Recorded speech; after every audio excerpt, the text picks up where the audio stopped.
Welcome to The Explainer. Today, we're diving into a theory that's, well, it's a real mind bender. It doesn't just poke holes in what we know about physics. It makes you ask if reality itself is just an incredibly high-speed illusion. So let me ask you a question. Just look around the room you're in, your computer, the cup of coffee. It all feels pretty solid, right? Pretty permanent? It was there a second ago, and you're pretty sure it'll be there a second from now. But what if that's the biggest assumption we ever make? I mean, our entire lives, we experience a world of solid, dependable objects. We move through time, and it feels smooth, like a flowing river. It's just the way things are. We don't even question it. But what if all of that, the solidity, the smooth flow of time, is just an incredibly convincing trick? Think of it like this. You're watching a movie. You see fluid motion, characters walking and talking, but you know it's not real, not really.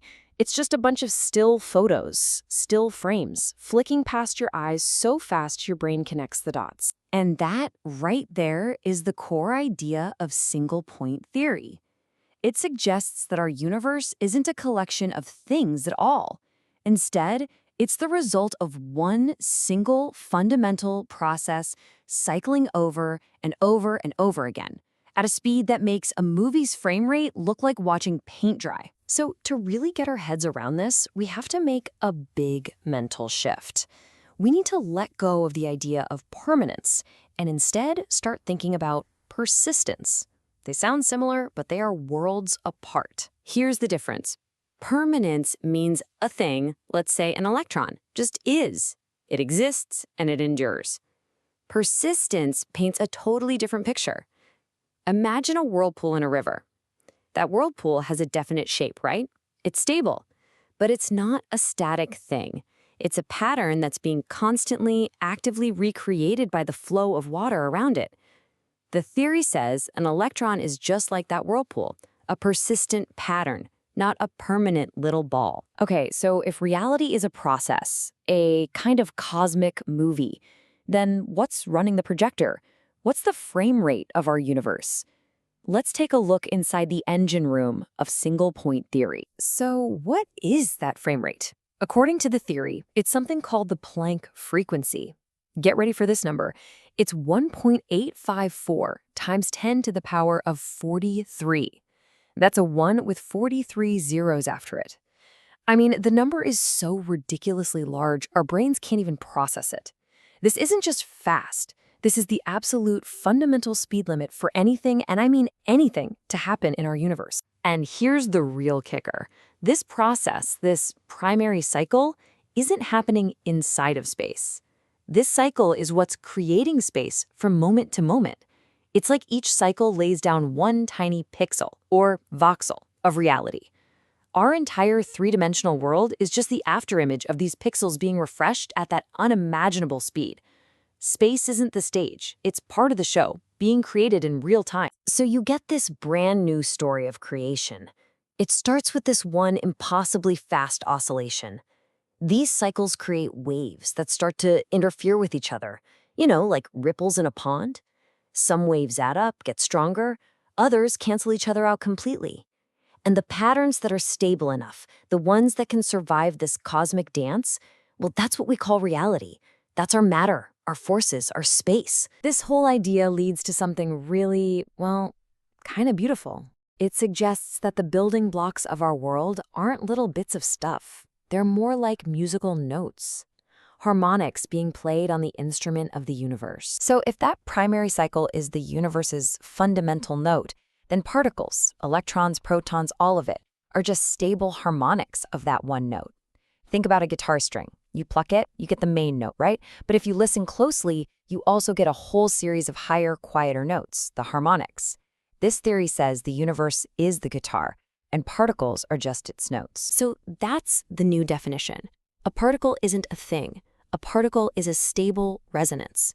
It's a pattern that holds its shape because the process underneath is constantly feeding it, constantly keeping it in tune. It persists. And this isn't just some nice-sounding story. There's some fascinating math that seems to point in this direction. Take the mass of a proton and an electron. In physics, we can convert mass into a frequency. When you do that, you find something amazing. The proton's frequency is almost exactly 1836 times the electron's frequency. This theory says that's no accident. That's the signature of a harmonic relationship, like two notes in a perfectly tuned chord. Okay, so this theory redefines matter. Check. But what about the forces? What about the big one, gravity? This is where the theory takes another wild turn. If the process creates space itself, then the stage has to be part of the play. You know the standard picture of gravity, right? Einstein's idea. You've got this pre-existing fabric of space-time, like a big rubber sheet. And massive things like the sun are like a bowling ball you place on it, bending it, and planets just roll around in that curve. Well, in single-point theory, there is no rubber sheet to begin with. There's only the interference field from that primary cycle. So gravity has to be something else. Now, don't let the equation here throw you off, because the idea is actually pretty simple. All this is saying is that gravity is just related to the slope in the density of that interference field. In other words, matter isn't a bowling ball bending space. Matter is a dense region of interference, like a tall mountain peak. And gravity is just the natural tendency for everything else to slide downhill toward that peak. It's an attraction, sure, but for a whole new reason. Now, I know what you're thinking. This is a really cool story. It's a great philosophical trip, but is it science? To be science, a theory has to be testable. It has to make predictions. And this one does.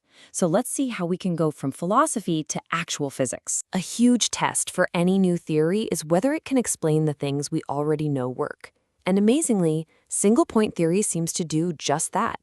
If you model an electron as a standing wave that has to fit a perfect number of times around a proton's nucleus, like a snake eating its own tail, and you balance out the forces involved, the math pops out one of the most famous results in quantum mechanics, the Bohr radius, which defines the energy levels of an atom.